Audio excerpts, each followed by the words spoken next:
Fomento Lector. ¿Sí? Tú me dices.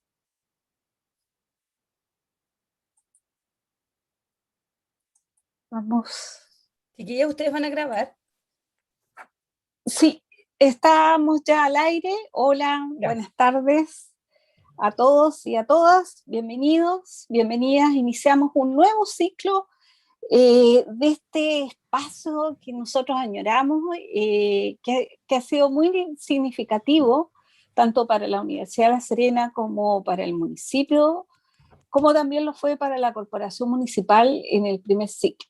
Y hoy día inauguramos este segundo ciclo volviéndonos más pequeñitos como lo hicimos a la vez el año pasado, con este nuevo panel, y para ello me acompaña Rosana Godoy como profesional, como académica de la Universidad de La Serena, y también va a ser mi partner en esta oportunidad, en este ciclo de hoy, en este programa.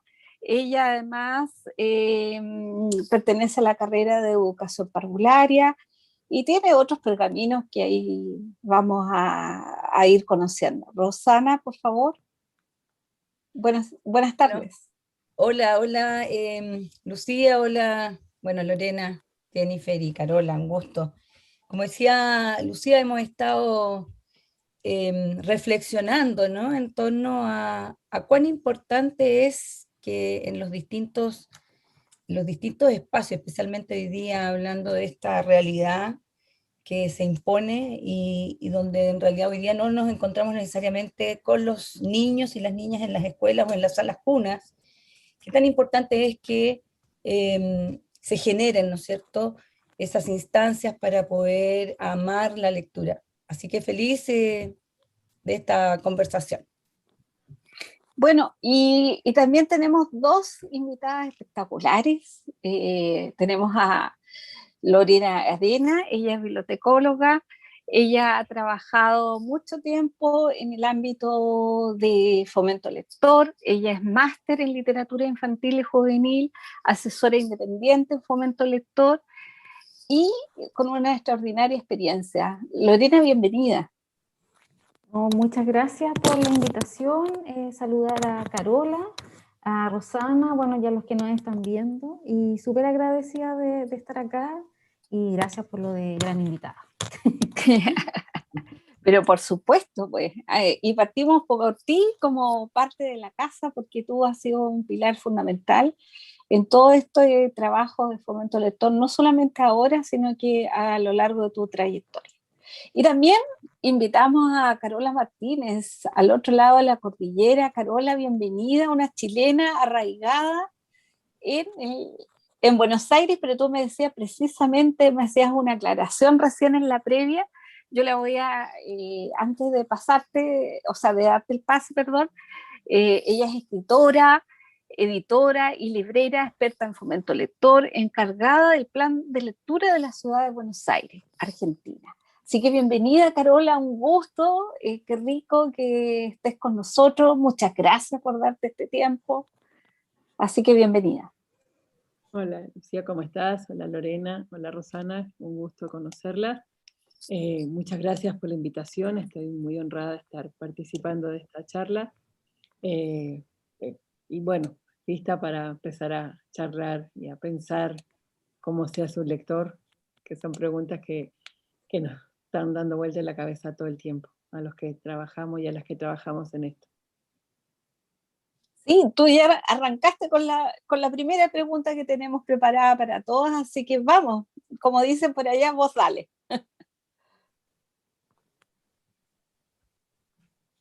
¿Quieren que empiece? Sí, por supuesto. No tengo problema. Cuando vos me convocaste, Lucía, yo me quedé pensando en esta idea de cómo se hace un lector, que tiene como una cuestión casi frankensteiniana de crear algo donde no hay, que está como súper por fuera de lo que por un lado yo considero que es la lectura y por otro por fuera de lo que creo que ocurre con un lector o una lectora. por ejemplo, una de mis grandes maestras, acá en Argentina hay muchas teóricas que están estudiando la lectura en primerísimos lectores. Una de ellas es María Emilia López, que es directora de un jardín, del jardín de la Universidad de Derecho, y que tiene un montón de ideas acerca de la lectura de la primera infancia. Tiene este libro que es increíble, que se llama Pájaro del Aire, un pájaro del aire, la formación de bibliotecarios y la lectura en la primera infancia, y un texto que ella sacó por CERLAC, que está en internet, es este que se llama Mundo Abierto, que es sobre la cultura y la primera infancia. Y María Emilia todo el tiempo habla de la infancia y la lectura tempranamente, ¿sí? Y cómo esas primeras lecturas son el terreno fértil para luego sembrar las siguientes. Y Yolanda Reyes, que es otra investigadora también sobre el tema, habla todo el tiempo de leer con las manos, de leer con los oídos, y de las experiencias que tienen que ver con no leer con los ojos, ¿sí? Tienen un libro hermoso, Yolanda, que se llama El libro que canta, que son rondas y nanas que ella vuelve a contar, que lo sacó lo que leo. Y la otra gran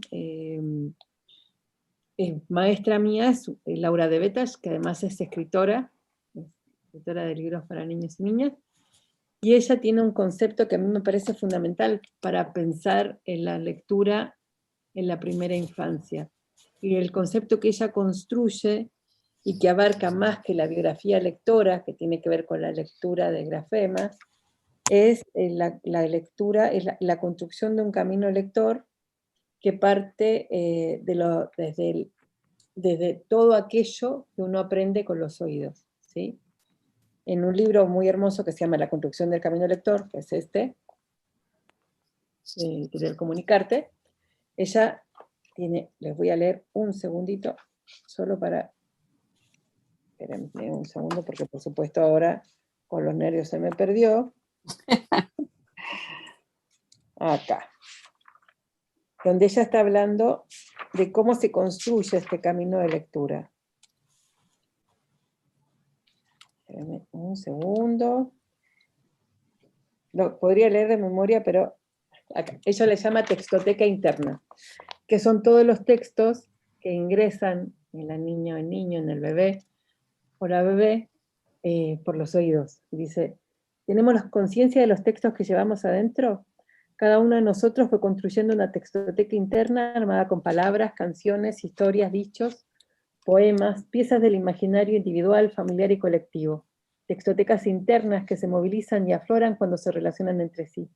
A la manera de las retahílas infantiles, podemos decir que en cada persona hay muchos textos, que la unión de los muchos textos de muchas personas arma los textos de una familia, de una región, de un país.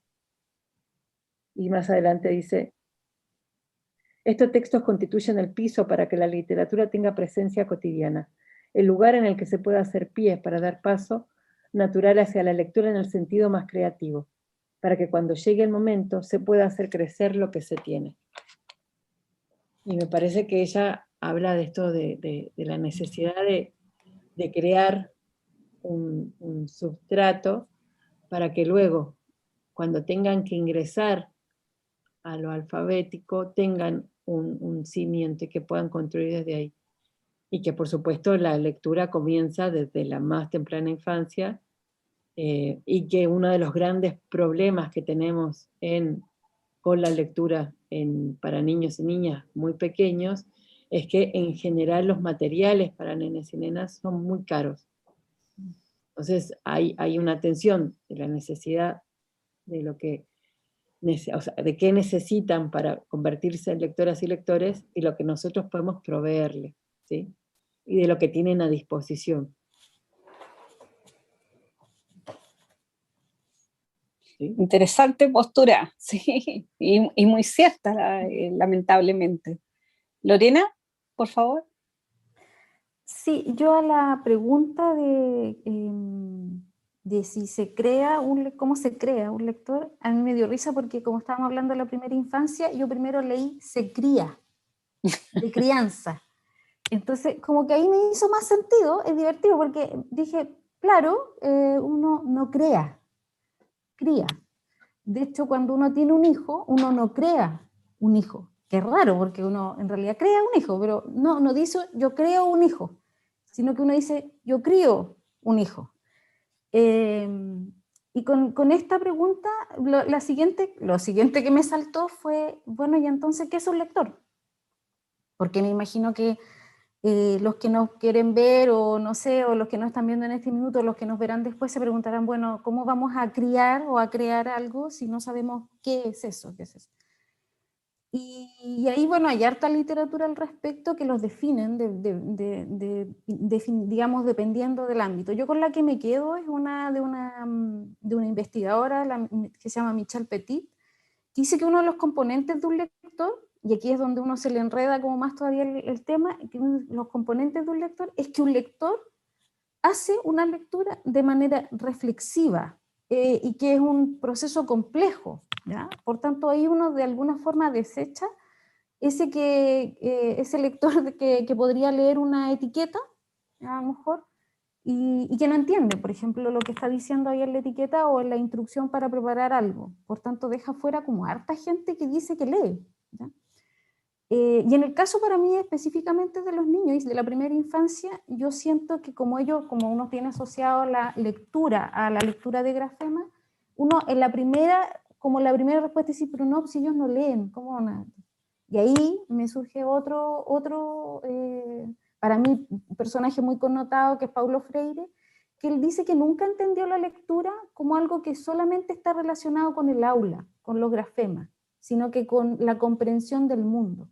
Entonces, partimos ahí desde otra fuente, entonces todos leemos, efectivamente todos leemos, pero no todos, y ahí es donde se hace el ejercicio, no todos lo hacemos de una manera que eso que estamos leyendo nos permanezca en nosotros de una manera que va sumando otros conocimientos. Un poco lo que decía Carola recién con respecto a esto de la acumulación de texto al interior de la cabeza o del corazón o del alma, digamos. Entonces, cuando hablamos de cómo criar lectores, yo diría que ¿cómo se cría un lector? Leyéndole. Y que él o ella lean, siendo capaces haciéndolos como estas personas que no vienen vacías, sino que ya tienen una conformación y que van absorbiendo todo aquello que es parte de nuestro lenguaje. Y una parte de nuestro lenguaje muy, muy importante es nuestro lenguaje hablado, pero otra parte muy importante también es el lenguaje escrito. Nuestra civilización se divide como en 2 minutos, ¿no? Entre que dejamos de solo hablar y empezamos a escribir, y por tanto alguien empezó a leer. Y ahí es donde nosotros necesitamos meter estos dos conceptos en la cabecita, digamos, de todo el mundo. Por tanto, un niño cuando está en la guatita de su mamá, lee, sí, lee. Cuando su mamá lee, él lee. Pero también lee el líquido amniótico, lee la cantidad de luz que le llega, lee la voz de su mamá, lee la voz digamos, del entorno. Está presente ahí la lectura. Y luego, cuando lo sacamos de esa comodidad y esa cosa rica, le seguimos leyendo. Y es muy innato en los cuidadores, en los adultos significantes, sea la mamá, el papá, el abuelo, la abuela, cantarle, tocarlo, generar ritmos. Y esos ritmos los va leyendo el niño y los entiende de manera afectiva. Y es ahí nuevamente el texto. ¿Cuál es el texto? Es la palabra, pero es el ritmo, y eso se va convirtiendo en un texto, digamos, en la cabeza. Todos nacemos, yo una vez pensaba, si uno pudiera cambiar las guaguitas, digamos, si trajeran a un niño chino y lo pusieran con una pareja chilena, el niño hablaría chileno, no hablaría chino. Bueno, todos los niños son políglotas, pueden aprender lo que ellos quieran, digamos, todas las guaguas. Nuestro cerebro va haciendo eso, pero nosotros no nacemos con la habilidad innata de leer. Eso es algo que nuestro cerebro va generando y va creando. Y para que se genere esa creación, se necesita haberles leído desde esto otro, desde el cuerpo, desde las manitos, desde la canción, desde el arrullo, desde estos ritmos. Perfecto.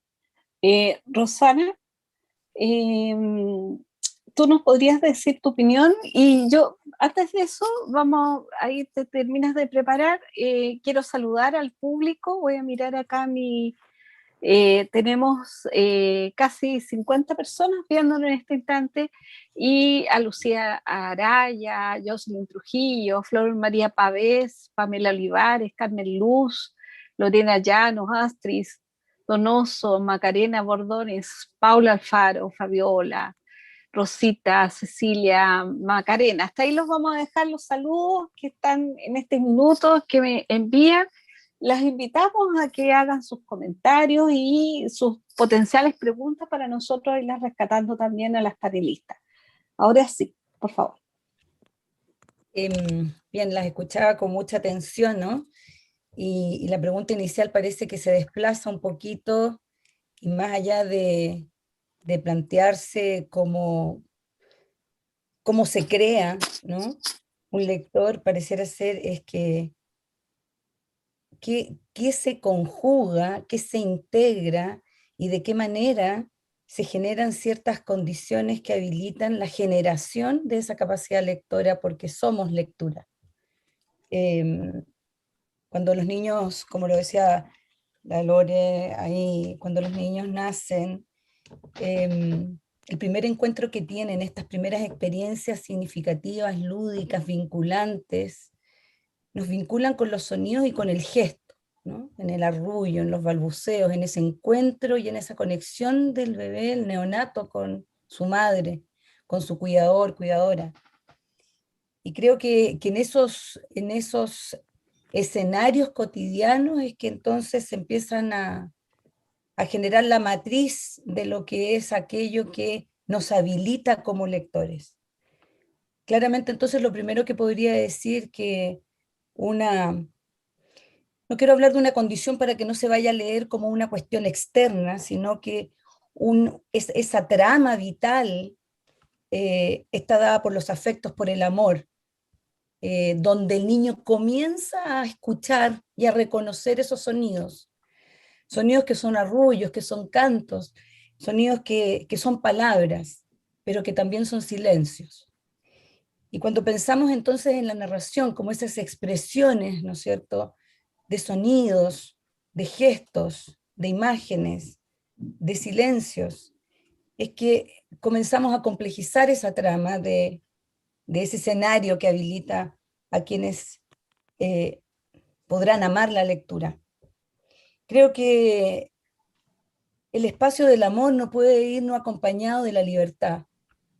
Y todas las condiciones o todas las situaciones o todas esas experiencias que como adultos podamos facilitar, favorecer, ¿no? Son experiencias simplemente que quedan ahí sobre la mesa, simplemente quedan ahí sobre ese mundo que el niño, la niña, las niñas deciden habitar, deciden vincularse.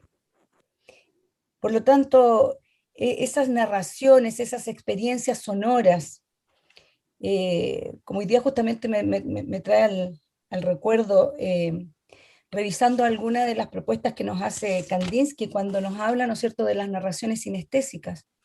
Todos estos elementos, contenidos sonoros, estos gestos, las imágenes, el mundo concreto, los juegos, todas estas experiencias finalmente se van transformando, ¿no?, en esa misma narrativa sinestésica.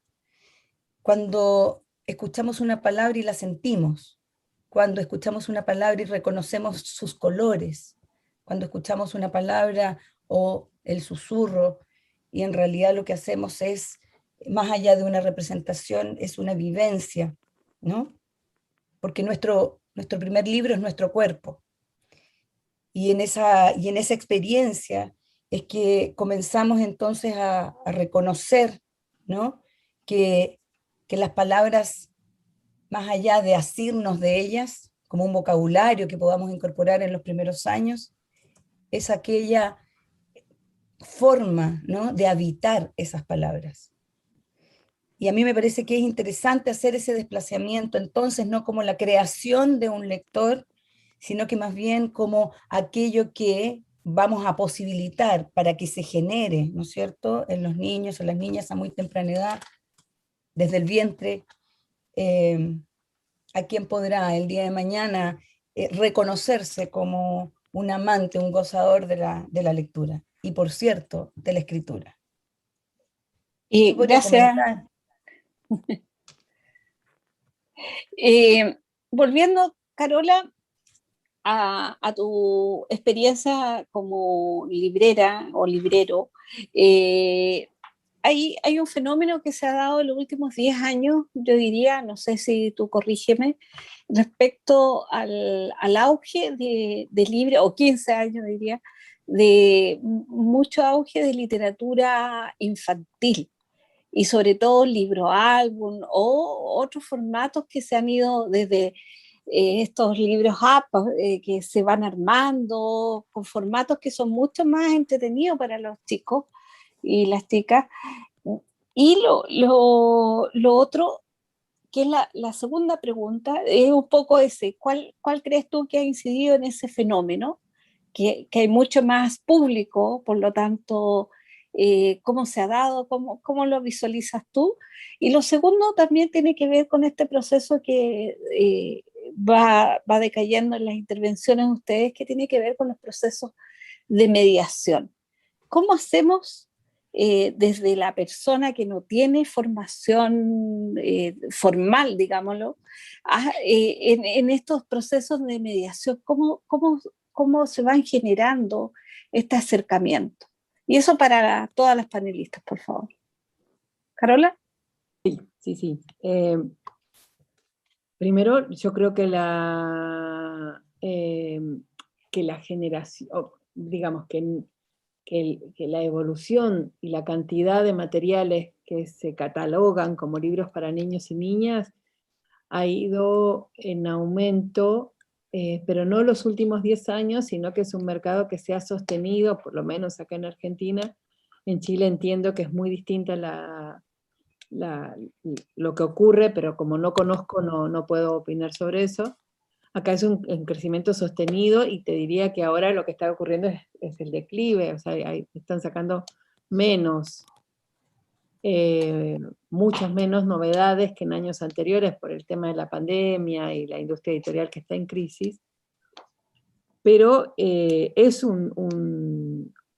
existen como dos grandes cosas. Primero, por un lado, es que el capitalismo es muy, muy inteligente y entiende y genera en el niño y la niña, y encuentra en el niño y la niña un sujeto de consumo. Y entonces pasa de ser el sujeto de consumo, que es el mediador o la mediadora, y pasan directamente a comprarle o a venderle materiales a los niños y las niñas. Entonces hay una cantidad de materiales que no pasan por el adulto, sino que son libros elegidos por niñas y niños, un poco más grandes, por supuesto. Lo que sí ha ocurrido en este último tiempo es que existe más variedad de los libros para primerísimos lectores. O sea, por lo menos acá en Argentina, en los últimos 2 años, muchísimas editoriales están sacando materiales para bebés. ¿Por qué? Y principalmente el último año y medio. Tiene que ver con que hay una cantidad de madres y padres más jóvenes que están pensando en el tema de la promoción de la primera infancia y la lectura. Y entonces también se genera en el bebé un sujeto de consumo, ¿sí? Más allá de que los libros sean hermosos y que la experiencia de lectura sea hermosa, el mercado entiende que ahí pueden instalar y puede vender una mayor cantidad de libros. Entonces, en mi experiencia de librera, lo que te puedo decir es que hay mucha más cantidad de colecciones de libros para bebés. Hay libros desde un precio muy bajo hasta un precio carísimo, y que se está alejando, que eso es lo que a mí más me gusta de todo lo que está ocurriendo, es que se están alejando de los libros que son libros juguetes. O sea, se está alejando de este libro que tiene brillito, del libro que tiene olorcito, del libro que tiene peluchito, y se está acercando rápidamente al entendimiento de que es la poesía y el encuentro con el arte lo que produce más ventas, lo cual es fantástico, ¿sí? Porque pasamos de todos esos libros con muchos peluches y muchas cositas, que además rápidamente se rompen porque las pilas se gastan, etc., a libros que son más poéticos. Y eso está muy, muy, muy bien. Entonces, cuando nosotros como acá en la librería, yo tengo una librería muy pequeñita que se llama Donde Viven los Libros, lo que hemos hecho es hacer una selección. Nosotros no traemos todos los libros que tienen los catálogos porque entendemos que las editoriales tienen un circuito comercial y a nosotros no nos interesa todo el material que tienen todas. Traemos lo que nos parece más adecuado, pero tenemos un catálogo bastante más grande que los últimos 4 años. En los últimos 4 años tenemos un catálogo mucho más grande que lo que teníamos antes, que antes estaba como era Fondo de Cultura, eran algunos libros de Océano, etc. Ahora hay muchas editoriales más pequeñas que lo tienen. Sé que, por ejemplo, en Chile hay una editorial que dirige Paloma Valdivia, que es una increíble ilustradora y autora, que se llama Liebre, que tiene libros para bebés chiquititos, chiquititos, que son increíbles, que yo me muero por ir a comprarlo a Chile y por ahora no se va a poder. Y se me perdió la segunda pregunta, pero si me la repetís. No, justamente entramos al proceso de mediar. ¿Qué elementos a tu juicio tiene que tener un buen mediador? Y es una pregunta abierta para todas. Yo le decía a Lorena que yo, en vez de mediar para darle al lector y a la lectora un papel más activo, lo que estamos pensando es la formación de lectoras y lectores y la formación de escritoras y escritores, ¿sí? Porque si no, el nene, la nena tienen, hay como una pared en el que vos elegís el material porque sos como quien entiende, digamos, ¿sí? Y no le estás otorgando herramientas para que ellos y ellas puedan elegir por sí mismas. Y que ocurre que en el momento en que en general les das la posibilidad de elegir, en un principio siempre van a elegir los libros que vos jamás querrías si te querés suicidar, pero cuando entienden la idea de autonomía, van a ir aprendiendo a elegir mejor. Porque a nosotros también nos ha pasado. Las elecciones que hacía antes de empezar a pensar y a trabajar en esto de la lectura y los libros para niños y niñas, perdón que está pasando un vecino por la puerta, también tenía una idea de lo que era la ilustración, de lo que era la lectura y lo que era un libro bueno, que tengo ahora distinta. De hecho, hay muchas cosas que yo decía hace 10 años que no las digo más. Entonces, si yo soy capaz de entender y de evolucionar, los nenes y las nenas también son capaces de, en un principio, comprar el libro que tiene chirimbolos y en adelante ir poder entendiendo que hay otras cosas que son más importantes, especialmente en un universo vastísimo de materiales. O sea, hay mucho donde elegir y hay muchas cosas distintas. Y en la medida que nosotros como adultos dejamos de ser el centro de todo, también eso va siendo mucho más interesante. Muchas gracias. No sé, Lorena, Rosana. Sí, yo quería un poco volver a lo que estaba mencionando, un poco para hacer un contrapunto con lo que estaba mencionando Carola con respecto a los materiales o los libros, el material para niños, niñas y primera infancia, digamos. Yo diría que en Chile, a partir de hace unos 10 años, ha habido un boom que bienvenido sea y agradecido sea en literatura infantil. Porque yo me acuerdo hace, no sé, unos 10 años más o menos, fui a un seminario y estaba la Paloma Valdivia específicamente, y ella venía llegando de Barcelona. Y ella dice, no, lo que pasa es que nosotros nos volvimos a Chile porque aquí en Chile está pasando todo. Y yo que iba desde La Serena a ese seminario dije, perdón, parece que me estoy perdiendo la mitad de las cosas porque yo no estoy viendo eso. Y efectivamente empezaba en ese minuto como un boom de literatura infantil porque habían editoriales nacionales que se estaban instalando y que estaban proveyendo y pensando la literatura infantil. Y de esas que en algún minuto hace 10 años eran 3 o 4, ahora yo diría que son hartas y que en regiones además tenemos también. Porque en ese minuto, yo acá en la región no había ninguna. Ahora hay al menos 2 dedicadas a la edición de material infantil y juvenil. Pero yo siento que donde nos hemos ido quedando atrás es en la primera infancia, en material para los no lectores, entre comillas, ¿no? Porque también se les llama así, no lectores, qué chistoso. Porque como vamos a hacer libros para no lectores, no hacemos libros para no lectores. Entonces yo siento que todavía eso falta, porque seguimos pensando, además, que la primera infancia no lee y que lo que hace es jugar con los libros. Y eso es un error. Los niños, a partir de los 3, 4 años, cuando ya la motricidad final les resulta, está más acabada y se pueden sentar, podemos ver niños leyendo los libros. Y además tenemos también un prejuicio para con los niños, entonces como dice Carola, les llenamos los estantes, hasta incluso yo diría que hasta los 6 años, de libros que son de cartoné, donde eso no es que yo diga que son malos, no, es que eso no es literatura. Cuando tú hablas del 1, del 2, del 3, eso no es literatura, eso es otro tipo de material, para aprenderse los números, para aprender los colores, para aprender las texturas, para oler, en fin, es otra cosa. Un libro de literatura infantil tiene que contener una historia. Y esa historia puede ser en poesía, puede ser un versito nomás, puede ser una canción repetitiva, etc. Eso es literatura. Y de eso yo siento que a nosotros acá, por lo menos en Chile, nos falta entender que eso también tiene que estar. Lo otro sí tiene que estar, pero esto también. Y a veces siento que gastamos harta plata en términos de recursos en estos libros que además, como bien dice Carola, cuando son usados por los niños tienen muy corta vida, porque los niños se los meten a la boca, los muerden, los mojan, quieren ir a dormir con ellos, quieren meterse a la tina con ellos, cuando están en los jardines se los prestan unos a otros, los mueven. Entonces, no apostamos necesariamente a este otro tipo de material que a lo mejor puede ser un poco más barato y que contiene una historia y que al niño va a acompañarlo con esa historia. Porque además desplazamos, digamos, ya no tenemos que pasarle este juguetito que es el libro juguete al niño, sino que tenemos nosotros que intervenir como adultos, ya sea la educadora, alguien en la familia, etc.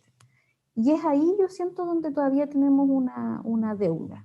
Yo miro las editoriales y yo siento que todavía nos falta tener un poquito más de acervo en ese sentido.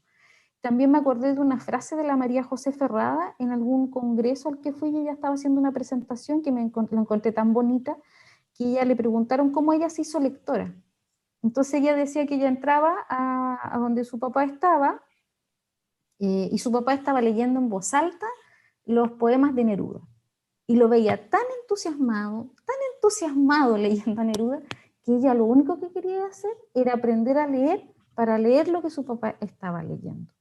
Entonces, ahí hay una no lectora que vía una motivación afectiva, un poco lo que decía la Rosana, quiere ser lectora. Y no lectora de libros para niños, sino que quería leer a Neruda. ¿Por qué quería leer a Neruda? Porque su papá leía a Neruda. Y lo encontraba tan bonito lo que este señor hacía, que ella quería parecerse un poco a él. Entonces, yo siento que también pensar como literatura infantil como una cosa media boba está bien malo, porque en realidad los libros que están apareciendo ahora son geniales, tocan todos los temas. En la infancia no hay temas vedados, la literatura infantil va por todos los ámbitos. Ahí no, eso lo dejamos para la próxima pregunta. Carola, ¿quería hacer un contrapunto, algún apoyo, algo? Sí, Rosana no se molesta, tenía una cosa para decir, porque cuando hablo de libros para niños y niñas, no hablo solo de literatura, ¿sí? A mí me parece que uno de los grandes problemas que existe en la actualidad es que uno piensa que la literatura está por acá y el resto está acá abajo, como si la literatura fuera como el grado más excelso, ¿sí? Y para mí, los niños y las niñas necesitan aprender, porque además hay niños que no leen literatura y no les interesa para absolutamente nada. De hecho, en las bibliotecas escolares, nosotros lo que tenemos más necesidad de mandar y que nunca podemos comprar porque siempre se exige que compremos literatura, son los libros de dinosaurios, los libros de cómics, que son las cuestiones que no pasan por esa literatura más excelsa, ¿sí? Entonces, cuando yo pienso en libros para niños y niñas, y por eso utilizo esa palabra, y no LIJ, literatura infantil y juvenil, es porque Para mí, la necesidad que existe en cualquier lector y cualquier lector es leer una variedad de géneros. Y en ese caso, la literatura es solo un género más.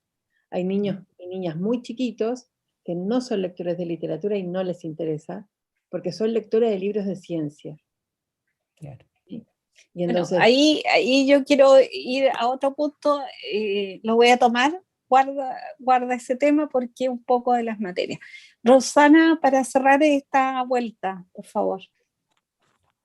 Mira, creo que cuando se habla de mediadores y de lectura, yo creo que los únicos válidos y reales mediadores somos quienes leemos. El verdadero mediador de la lectura es quien está frente a ese texto eh, y lo mira, lo siente, lo comprende, lo interpreta, lo deconstruye, lo habita, lo deshabita.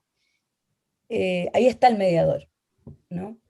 El adulto, si uno lo quiere mirar como la figura que puede facilitar, como decía, como estar acompañando estos procesos, eh, creo que podríamos más bien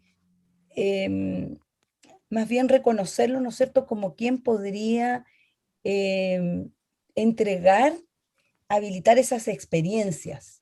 Y sí, efectivamente, aquí coincido con lo que señala Carola, no da lo mismo cualquier escenario ni cualquier ambiente, ¿no?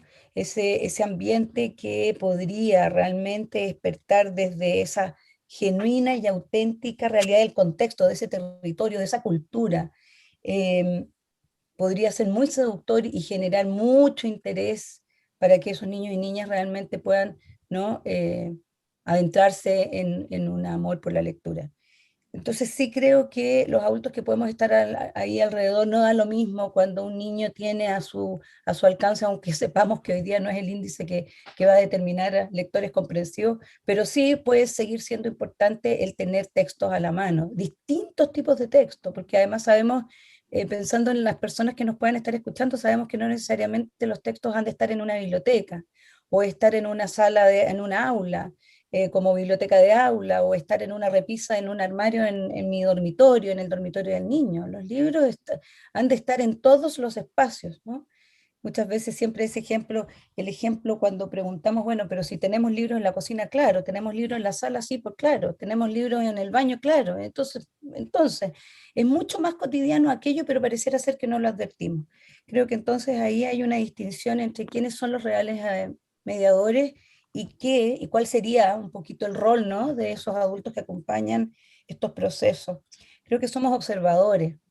Necesitamos entonces estar alertas y advertir, darnos cuenta qué está pasando, ¿no es cierto?, por ese genuino interés eh, frente al mundo escrito. Y, y uno puede ver hoy día el lenguaje icónico, el lenguaje audiovisual también está generando un desplazamiento en ese sentido, ¿no? También se pone en cuestionamiento de que si es que estamos frente a las pantallas necesariamente, eh, dentro de todo lo que implica, ¿no es cierto?, el uso de plataformas de juegos y una serie de otras, otros recursos. Muchas veces incluso hasta se pone en duda si es que los niños están o no frente a un material adecuado para poder desplegar esta capacidad lectora. Entonces, ahí es donde creo que hay que también, para terminar la idea, ir valorando a través de esta observación cómo van dándose todos estos procesos, que son procesos de sentires, experiencias sentidas frente al mundo lector, procesos inferenciales que hacen los niños. O sea, cuando un niño está frente a una realidad y un libro objeto, o cuando está frente a un texto o imágenes, ¿verdad? Porque muchas veces podríamos decir, bueno, pero ¿y esto es para leer o no? Podríamos decir, sí, no, pero es que esto sí que puede ser para leer cuando estamos en el agua, en la tina de baño. Y en realidad esto no necesariamente va a ser un elemento para leer, ¿verdad? Entonces, creo que ahí la invitación está en que nosotros como adultos podamos estar deleitándonos con esos procesos inferenciales que están permanentemente generándose en los niños y las niñas. Escucharles sus preguntas, no para responderlas, sino que para formularle nuevas preguntas, para poder compartir esas mismas preguntas de otra manera. espacios dialógicos, espacios que nos lleven realmente a establecer esos puentes entre distintos mundos y posibilidades de nuestra imaginación, desde nuestros acervos históricos, nuestras experiencias vividas hoy día e imaginadas hacia mundos posibles. Yo creo que más bien por ahí haría esa distinción entre mediadores y adultos que podrían acompañar los procesos de la lectura de los niños y las niñas. Si volvemos a nuestro público, tenemos varias preguntas. Te agradezco, Rosana. Está Fabiola Sierra, Marilán Colina, Úrsula Hidalgo, de distintos jardines. Está María Janet Jofré, Ser Dailan, Lice Guerra, Ingrid Madrid, Janina, Catalina, Juanjo Flores, que dice que de nuevo el Juanjo ha sido un fiel escucha y que no ha visto en varios de nuestros ciclos. Y Luisa Claudia Correa, Luisa Esper Bruna pregunta, ¿cuál es la función del lector? Creo que algo ya se contestó. ¿Cómo cautivar a un niño con la lectura? Nos pregunta Fabiola Álvarez. Y Olga Sáez, nuestra antigua coprotagonista de estos conversatorios, dice: desde Vicuña, abrazos tremendos para Lorena, Roxana, interesante experiencia de Carola Martínez. Y Soledad Falabella pregunta, qué importante tema. Aplaude la iniciativa. Más atrás hay una pregunta. María Urrutia también hace saludos, y aquí viene la pregunta de Soledad Falabella, dice, ¿qué rol juegan los cantos y cuentos antes de dormir en el amor por la lectoescritura? Y hasta ahí vamos a dejar. Entonces tenemos algunas preguntas del público. ¿Carola? Sí, ahí voy. Para mí, como les decía en un principio, tienen una importancia fundamental, son fundantes los cantos y las rondas y todo lo que recibe un bebé por parte de quien está maternando, quien sea, ¿sí? Digamos que es como el abono, donde después vamos a empezar a sembrar lecturas. Entonces son fundamentales. También yo soy muy cuidadosa de hablar sobre eso, porque la realidad es que las realidades, valga la redundancia, de los niños y las niñas son tremendamente distintos en distintas partes. Entonces, que yo diga que sirve o que genera un lector y que genera como la idea de que quienes no lo tengan están fritos, y no es la realidad tampoco. No hay nadie frito, todo se puede arreglar, ¿sí? Todas las cosas podemos generar la necesidad de otra forma. Pero sí que a quienes tienen la oportunidad de ser maternados, llenos de cantos y rondas, y el cariño y la escucha de estos familiares que son tan significantes, van a tener un paso adelantado. En el libro este que les decía, que se llama El libro que canta, de Yolanda, ella tiene, por ejemplo, va dividiendo el libro en capítulos, y tiene la idea de esperar, cuando se está esperando, que yo también soy súper cuidadosa con el tema de la espera y con la lectura en el vientre, porque no todas las mujeres pensamos lo mismo acerca de qué tenemos adentro del vientre. Para muchas puede ser un hijo o una hija, y para muchas no puede no serlo. Entonces también soy muy cuidadosa con eso. Y tiene una selección hermosísima, hermosísima, sobre acogida y arrullo, con canciones con textos que además pertenecen a la oralidad, o sea que los jardines lo pueden usar libremente, sin tener ningún problema.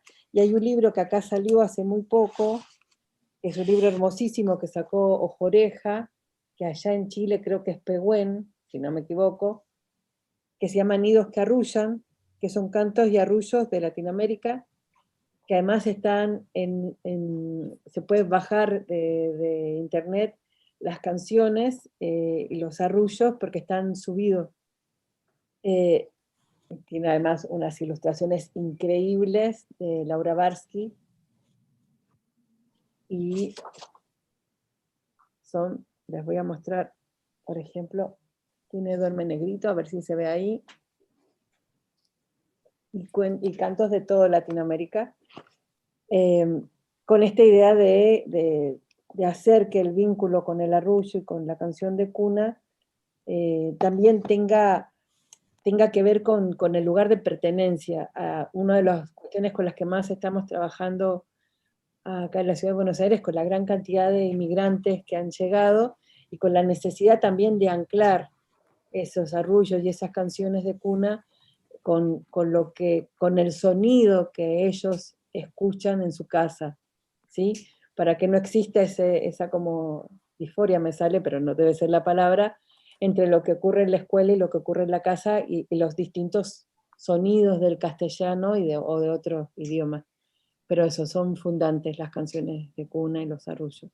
Siempre que se pueda, por supuesto, no es una imposición y se puede hacer cuando se puede, qué sé yo. Las madres de los chicos, las mamás y los papás que trabajan en comercio tienen que dejar al neno o a la nena a las 6 semanas. No tienen mucha posibilidad de arrullarlo después de eso porque trabaja 20 horas por día. Así que bueno, dentro de lo que se puede, es muy importante la canción de cuna, ¿sí? ¿Lorena? Sí, yo más allá, bueno, algo que tú dijiste como al principio, que era como personas comunes y corrientes, digamos, podemos ser animadores a la lectura.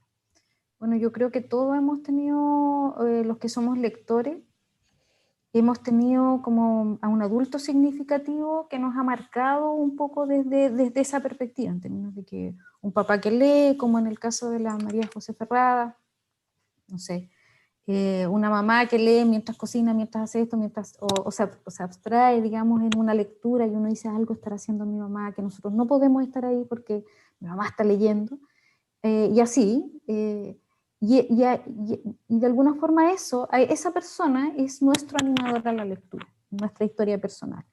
Y las canciones, los arrullos, que se han ido perdiendo un poco con el tiempo, pero que un poco uno las va retomando también desde esta otra mirada. Hay libros, por ejemplo, que son muy bonitos para mamás que están esperando guagüita y que quieren un poco acompañar esta espera con esta lectura. Es como para leer para otros, ¿no?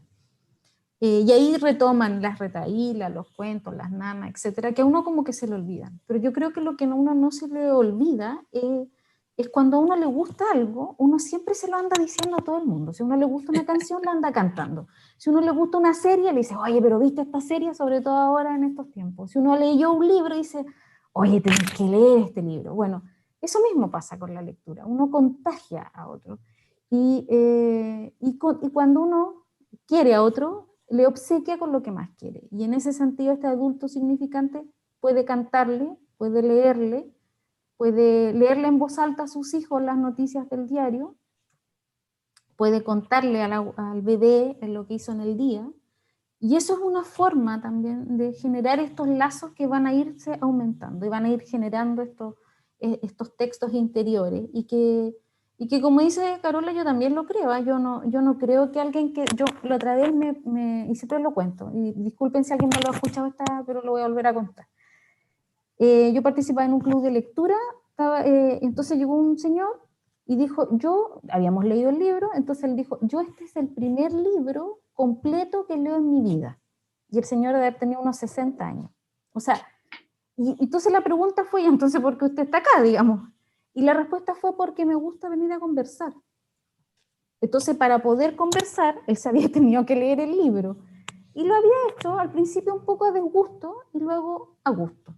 O sea, no hay nadie que sea caso perdido. O sea, ese señor muy probablemente 2 días antes de mi pregunta, cualquiera habría dicho que él no era lector. Y lo mismo con los adolescentes y los jóvenes. Los niños tienden en algún minuto a decir, es que me carga leer. Y uno como mamá, así cuando a mí me lo dijeron, fue como, no puedes hacer esto. No, a mí no puedes hacerme esto. Y luego, porque hay, uno pone también vuelta a la elección, ¿no? Cuando uno lo obligan a hacer algo, eso nunca es bueno. Eso nunca es bueno. Eso nunca trae nada bueno aparejado. Entonces, como a los niños se les obliga a hacer algo, ellos se rebelan y no quieren hacerlo. Entonces no van a leer. Sí, y luego leen lo que ellos quieren. Y cuando son muy chiquititos, leen porque no pueden, porque otros pueden y ellos tienen que descubrir esto que están haciendo otros y que ellos también quieren hacer. Entonces, yo siento que todos podemos animar a la lectura en la medida que seamos lectores y que estemos como convencidos de que la lectura nos va a mejorar la vida. Yo le voy a regalar a alguien algo que le va a mejorar la vida, o sea, no solamente le va a mejorar la ortografía o la forma de hablar o lo va a hacer más inteligente, no, le va a mejorar la vida, lo va a volver una persona más íntegra, más integral, digamos. Y yo siento que en ese sentido cualquiera de nosotros puede animar a la lectura, incluso aquellos que como papás que a veces dicen, no, pero es que yo no leo nada, pero a lo mejor por su hijo sí va a leer. Y si le va a leer, solo lo que va a leer va a ser lo que le va a leer al niñito, a la niñita o al pequeñito en la noche un ratito. Porque el niño le dijo, oye papá, ¿sabéis que a mí me gusta que me lean? Y lo va a hacer por el otro, no necesariamente lo va a hacer por él. Como este caballero que no leía nada y que leyó porque le gustaba ir a conversar el club de lectura. Oye, me hicieron acordar mi experiencia, sobre todo ahora que en el tema de pandemia y cuarentena estamos acá en La Serena, desde donde se emite este programa desde la Universidad de La Serena, en conjunto con el municipio de La Serena. Nosotros, hay mucha gente que ha tenido trastornos de sueño con esto de las cuarentenas y todo eso. Y yo me acordé de mi propia experiencia cuando esperaba a mis hijas. Me levantaba en la noche a las 2 de la mañana, 3 de la mañana y me ponía a leer porque era imposible dormir, no podía. Así que eso también, a propósito que ustedes hablaban de las personas que están esperando guagua, también puede ser un apoyo también la lectura de tranquilizarse, de poder buscar momentos distintos también. Así que eso, Roxana, por favor. Fíjate que no solo se me viene aquí a la mente una idea que tiene que ver con que estos cantos, arrullos, en realidad son una experiencia de goce, es una experiencia de vínculo y de goce profundo. Cuando el niño está en ese encuentro con el otro, donde se funde con el otro, donde en realidad no hay un otro, donde la experiencia es de la unidad con quien lo está arrullando, ¿no? Esa experiencia de unidad y esa relación cercana es la que trae la experiencia más placentera. Y yo creo que si hay una cuestión que nosotros desde siempre deberíamos de tener presente y que creo que muchas veces en las escuelas, en la educación formal nos hemos alejado de aquello, justamente por la obligatoriedad de la lectura y por eso que muchas veces tenemos a lectores temerosos, a lectores indiferentes o también tenemos a lectores incluso a lo mejor encasillados y de pronto queremos que lean otro tipo de textos y se resisten. O sea, todo aquello está más bien, pareciera ser que gatillado por esa normatividad en la que estamos todavía dentro del sistema educativo y se nos ha olvidado, ¿no? Que por sobre todo esta debe ser una experiencia de goce, de deleite. Cuando el niño está en los brazos de la madre, como en el momento de la muda, como en el momento en que le está dando la leche, cuando le está dando la teta, o cuando está en ese encuentro profundo, hay, no hay que olvidarse lo que pasa también a nivel fisiológico orgánico, o sea, nuestro cerebro está en una carga dopamínica importante y ese momento es una experiencia vital. Y acompañado de esos sonidos y acompañado de esos silencios, claramente van dejando huella y van dejando una marca, ¿no? Que tiene una tremenda, diríamos, inicios tal vez de una trayectoria para un lector. Sí, solo agregar eso complementando. Muchas gracias. Carola, hacen una pregunta en relación al número de páginas, que puede ser, dice, ¿cuántas páginas deberían tener ese libro o texto para que resulte interesante y no aburrido para niños? ¿Habrá un promedio de hojas adecuado? No tiene que ver más que nada con la historia, yo diría, y te lo dejo. Sí, se la preguntan a la persona menos adecuada porque para mí... Es el de Juanjo. Claro, niño o niña puede leer cualquier extensión. Hay una cuestión editorial, una cuestión que tiene que ver con criterios editoriales, que los criterios editoriales casi siempre tienen que ver con criterios del mercado, y con cuestiones que tenían que ver con los pliegos y cómo se arma un libro, de que tienen que ser múltiplos de 8, ¿sí? Pero no es necesario para nada, eso no es una imposición, porque además hay libros de 10 páginas que son aburridísimos, o sea que sea corto no significa absolutamente nada. Sí. Simplemente significa que es corto, ¿sí? Entonces, no es necesario que tenga una extensión adecuada, no es necesario que tenga un tipo de ilustración adecuada, no es necesario que tenga una forma de hablar adecuada, o que se dirija al niño o a la niña de una manera específica adecuada, porque si hablamos de libros que tienen que ver con literatura, la literatura es un arte y entonces no hay adecuación, digamos, no hay manera de hacerlo entrar en lo adecuado. Y si no es un libro de literatura y es un libro que tiene que ver con ciencia, es un libro de no ficción, necesitas la cantidad de páginas que necesites para poder plantear el tema que estás planteando, digamos. Pero hay algunas cuestiones que tienen que ver con que, por ejemplo, los libros álbum tiene 32 páginas en general, pero por una convención editorial, ¿sí? Son 16 dobles. Pero es solo convencional, solo convencional. No hay una cantidad adecuada. Y a propósito de libros, Carola, eh, cuéntanos, ¿qué libros tienes tú? Porque te queremos conocer también, no solamente porque has ganado el premio Colibrí, para que te conozcan más en Chile, por favor, aquí sin falsa modestia, ahí ponte totalmente de Buenos Aires ahí diciendo qué libro tienes ahí, porque ya estamos en la última vuelta, chiquillas, les comento, se ha pasado volando el tiempo.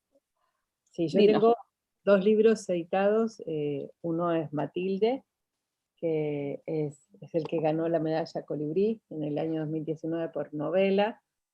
Es una novela que también es parte del catálogo White Raven. White Raven es un catálogo que hace todos los años la Biblioteca de la Juventud de Múnich, la Judget Bibliothek, en la que nombra los libros más importantes, los 100 libros más importantes en cualquier idioma que han salido ese año. Y una pequeña reseña de Matilde, así cortita. Es una nena, está editado por Norma Chile, también en Norma Argentina y Norma, no, este no está en Norma Colombia, pero sí está en Norma Chile y Argentina. Matilde tiene 8 años y está viviendo en los años 80 en plena dictadura militar. Es un libro que toca como tópico, yo también estoy un poco contra la idea de los tópicos, pero sí toca como tópico la idea de la dictadura militar y de las violaciones a los derechos humanos. Y el segundo libro que salió también en Chile se llama Nunca Jamás, también es parte del catálogo White Ravens, también está editado en Zona Libre en Norma Chile y en Norma Argentina y también en Norma Colombia, y es la historia de Fiorella, que tiene 13 años, que acaba de entrar a la escuela secundaria y empieza la novela y ocurre que a ella se le muere su mamá. No estoy spoileando nada porque esa es la primera página. Entran a la novela sabiendo que Fiorella es huérfana de parte de la mamá. Es una novela que hace un juego con uno de mis libros favoritos, que es Peter Pan, y los jardines de Kensington, y esta búsqueda del país de nunca jamás y la necesidad de crecer o de no crecer. Son 2 novelas que son un poco crudas, un poco fuertes, un poco llorosas. A mí me gustan muchísimo los libros de llorar, eran los que más me gustaban cuando era chica, así que hago homenaje cuando escribo a las lágrimas de los niños, que además sé que les encanta llorar, que buscan libros llorosos. Y nada, tienen una linda circulación. Ahora el mes que viene hago unas visitas virtuales a algunos colegios, así que bueno, esos son mis 2 libros. Muchas gracias, Carola. Y Lorena y Rosana, estábamos con el tema de las materias, porque generalmente los papás primerizos dicen, bueno, pero ¿qué? Tú bien decías, Lorena, no hay una materia o no se puede tocar todos los temas con los niños. Cuéntanos un poco eso. ¿Qué es lo que es admisible para un niño, un infante leer? ¿O hay materias que no se pueden o sí se pueden? Mm. Hay dos preguntas que siempre hacen los profes y las profes, que es, ¿para qué da este libro? ¿Y qué materias no debería yo recomendar? Cuando uno les dice, bueno, ustedes una vez como animación a la lectura, ustedes deben recomendar libros, ellos preguntan, ¿para qué edad y qué materia? ¿O qué materias no? Yo diría que sí, tiene algo que ver tal vez con las edades, pero no con las edades como de cronológicas, sino que más bien con los desarrollos. Entonces, en el caso de la primera infancia, hay cosas que no le van a hacer mucho sentido y otras que sí, dependiendo de el lugar, el contexto, un poco donde esté. Ya cuando ya aprenden ya a leer, yo diría que no hay temas. O sea, yo soy muy de la idea de poner todos encima de una mesa y que los chicos y los niños, las niñas elijan. Esto desde la primera infancia. Lo que pasa es que la primera infancia, por un tema de movilidad, etcétera, siempre va a haber una mediación mayor del libro que vayan, entre comillas, a elegir. Pero en el caso de los otros, la verdad es que no. Y el niño decidirá si ese tema le hace sentido y lo hace adentrarse en el mismo o no le hace sentido y quiere otra cosa. Y ahí es donde también yo siento que nosotros, como adultos, en esta sociedad adultocéntrica, tenemos este concepto como que en realidad los niños son como, no sé si la palabra más correcta es subnormales, pero así como que no entienden mucho o no van a entender o les va a asustar o no le... Y en realidad más bien yo siento que depende el momento, el contexto y cómo tú haces un poco esta animación, cómo lo presentas el texto, cómo lo mueves también, cómo se relata cuando tú los puedes contar en voz alta. Hay un libro de María José Ferrada que se llama Niños. No sé si ustedes lo han leído. Si no, búsquenlo por ahí. Ella hace unos poemas. María José Ferrada es poeta, escribe poesía para niños, que uno dice poesía para niños, como muy raro, como que fome, muchas veces. No, no es así. Bueno, y este libro es un libro de poemas para niños que son detenidos, desaparecidos de la dictadura militar. Entonces, uno parte con una carga como, no, este tema no, ¿cómo lo vamos a tratar? Tratémonos en el Día de los Derechos Humanos con un octavo, y uno empieza como a darle vuelta. La verdad es que yo tuve la experiencia de leerlo con unos niños de cuarto básico y luego ellos empiezan a hacer preguntas. Y es ahí donde nace la verdadera, porque Aidan Chambers, que es un escritor que ha hecho muchos textos además para niños y unos talleres de lectura y lectoescritura, dice que la segunda parte de leer un libro es contárselo a otro, es dialogarlo. Entonces, yo creo que es ahí donde está como el secreto. No hay tema, como no hay tema del que no se pueda hablar, pero tal vez hay formas de cómo tratarlos. Y en este diálogo es donde se desentrañan estos temas que a lo mejor a uno como adulto le duelen más, y eso también lo transmiten los niños. Yo no puedo tener una lectura imparcial de niños, o de la composición de Skármeta, por ejemplo, que es otro libro que habla también sobre el periodo de la dictadura militar, que son temas que a uno le duelen y que uno no puede ser no, estos temas no, tienen que ver con política. No, la verdad es que no. Está el tema de la muerte, largamente tratado en la literatura infantil, que son maravillosos para irnos contactando con este ámbito también que es propio de la vida. Está el tema de la separación, está el tema de la diversidad en todos los ámbitos, el tema de la migración, en fin, o sea, y cuando tú lo pones a disposición de los niños vayan eligiendo según su momento también, en qué están. Probablemente, a lo mejor uno dirá, bueno, para los niños que son migrantes van a elegir el que es sobre migrantes. No, bueno, a veces eligen otras cosas que no tienen nada que ver con ellos. Y yo siento que también a veces se usa para intencionar la conversación sobre ciertos temas. Y yo no sé si están de acuerdo con eso, pero a veces sirve. O sea, si queremos hablar sobre el divorcio, bueno, a lo mejor podemos recomendar un libro sobre el divorcio. Si queremos hablar sobre la diversidad o niños transgénero, etcétera, hay libros también sobre eso en literatura infantil. Y a lo mejor eso nos sirve a nosotros como adultos para poder modelar el lenguaje, para crear el espacio, etc. Muy interesante lo que planteas. Y yo me estaba acordando de dos textos de Muñeca de Trapo, la editorial Muñeca de Trapo, que tratan temas bien no fáciles. Uno tiene que ver con el apoyo a los, más una mirada más cuestionadora del cuidado que se debe tener con los animales a través de Pequeño León, y otra historia que tiene que ver también con el tema de los niños del Sename, que no recuerdo, estaba tratando de buscar el nombre exacto del libro, pero ya mientras habla Roxana, yo me voy a acordar del texto para dárselos también, de la editorial Muñeca de Trapo, que también son temáticas que no son muy comunes de trabajar con niños, pero ahí lo plantean de forma bien interesante. Rosana, por favor.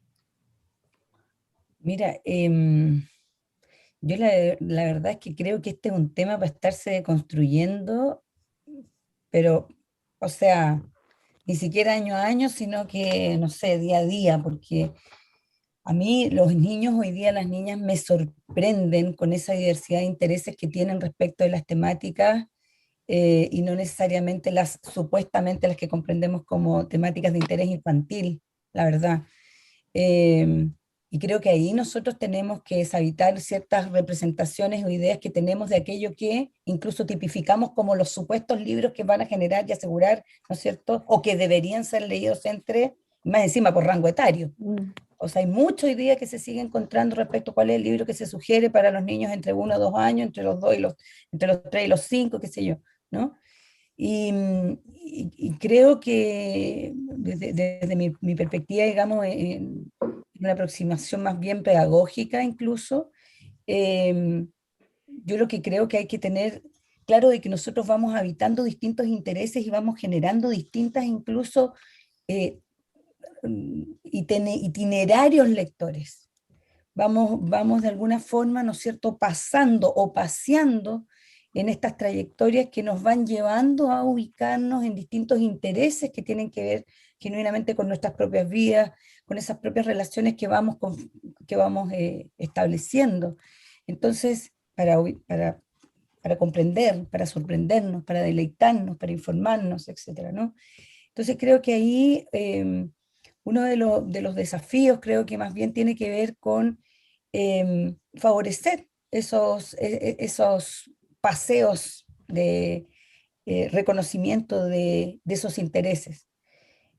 Favorecer como adultos el que los chicos, las niñas, niños puedan realmente, ¿no es cierto?, hacer una selección de esa diversidad de textos que les permitan encontrarse con aquellos textos que les gusten, que les agraden, que les generen placer y que les interesen.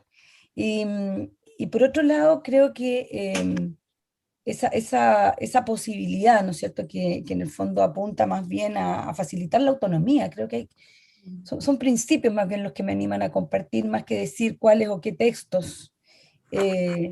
Son principios que los que podría yo señalar tienen que ver con ese facilitar esas experiencias lectoras, ¿no? Facilitar la autonomía, facilitar la selección de los libros y de los textos que ellos deseen en sus distintos, imagínense, distintas plurirealidades culturales en las que podríamos reconocernos como seres que van descubriendo, construyendo y gestando, configurando nuevos sentidos. Así que más bien eso, yo creo que son itinerarios personales y si se trata de facilitar, el que esa autonomía y esos recorridos y esos paseos sean trayectorias muy libres que les permitan a ellos genuinamente advertir dónde están sus intereses. Creo que eso tiene un pasaje por distintos géneros, ¿no? Y ahora, si se trata de hablar de ciertos contenidos, sí, uno podría decir que como áreas referenciales, ni siquiera como contenidos específicos, sino que uno podría decir que los niños que ya comienzan a conectarse de manera con el mundo y que se sorprenden y tiene que ver con una experiencia en el mundo, se vinculan de alguna manera con mayor gusto y deleite eh, con aquellas lecturas, por ejemplo, una vez que descubre la falsa creencia, podríamos decir. Entonces sí, la situación de la trama que los invita a reconocer que hay un otro personaje que está, ¿no es cierto?, planeando algo que está fuera de lo esperado. Eh, sí, pareciera ser que ahí hay una cuestión epistémica que coincide entre aquellas experiencias vitales con aquellos intereses, ¿no?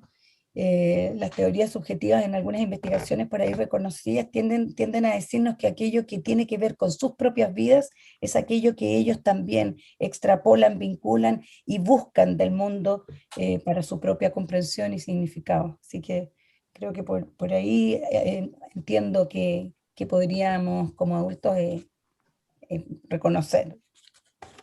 Gracias.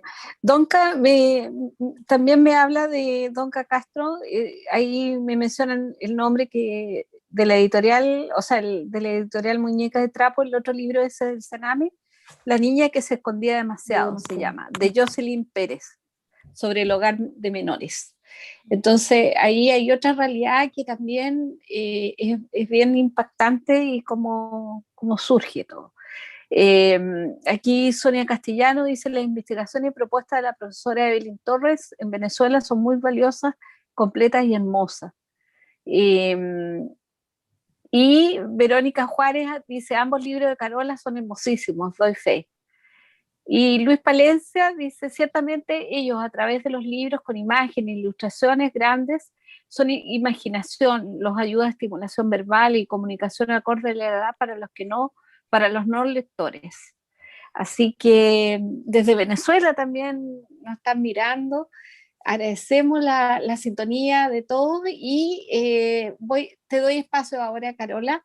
Esta es la última intervención, ya estamos cerrando este conversatorio, así que los dejo ahí para que cada uno se despide con algo que siente que quiera decir, que no dijo hasta este minuto. Así que, Carola, tus últimos 3 minutos.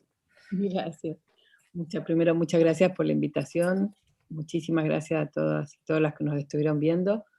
Un gusto conocerte, Lorena, un gusto conocerte, Rosana. Lo que me quedó dando vuelta, que me parece muy importante, que hay que ponerlo también como en sobreaviso a quienes eligen los libros para niños y niñas, es que hay también un movimiento del mercado de generar libros que tienen o que están pensados en temas impactantes, ¿sí? Y entonces también hay que ser como súper cuidadosos al buscar un libro que hable, por ejemplo, sobre una niña del Sename, y que solo hable unidireccionalmente sobre una niña del Sename, y que no tenga la posibilidad de que sea leído desde otro lugar, o que tenga otra lectura. Hay libros que hablan sobre muchísimas cosas, entre otras cosas, por ejemplo, hay un libro que se consigue en Chile que se llama Igual que las estrellas, de una de las más importantes escritoras norteamericanas, que se llama Katherine Patterson, y en ese libro de Igual que las estrellas, Katherine habla de 250 temas, entre ellos el abandono de una madre, que el padre está preso, pero no podría decirte de qué se trata, porque son tantos temas que toca, porque es literatura que no trata de un solo tema. Entonces, cuando uno busca libros que hablen sobre la muerte, tenés que buscar que sea literatura, y que no sea una literatura panfletaria construida por el mercado para hablar sobre un tema, ¿sí? Eso me parecía que era importante señalar, y bueno, de vuelta, muchísimas gracias por la invitación, y nada, a disposición de ustedes para cuando necesiten. Sí, quedamos muy gratos acá. Así que, Lorena.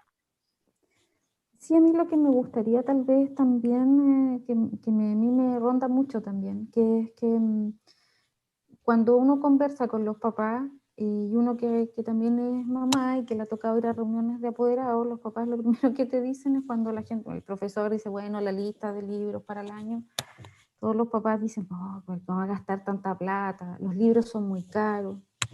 Y yo me hago cargo de eso, o sea, yo soy lectora y sufro con los precios de los libros, y los libros infantiles son muy caros, efectivamente.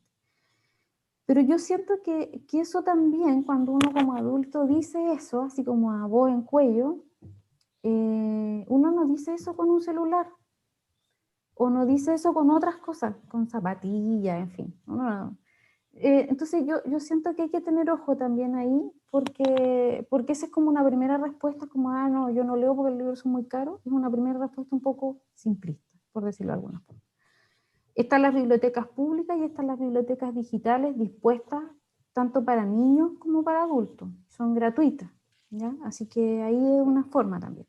Y lo otro es que, sumado a lo anterior, es que yo no necesito leerle a los niños solo libros con imágenes, ¿ya? Yo puedo inventarle historias. Yo puedo crear mis propias historias y irle contando un pedacito todas las noches. Y eso requiere tiempo, ánimo, y requiere también cariño, ¿no?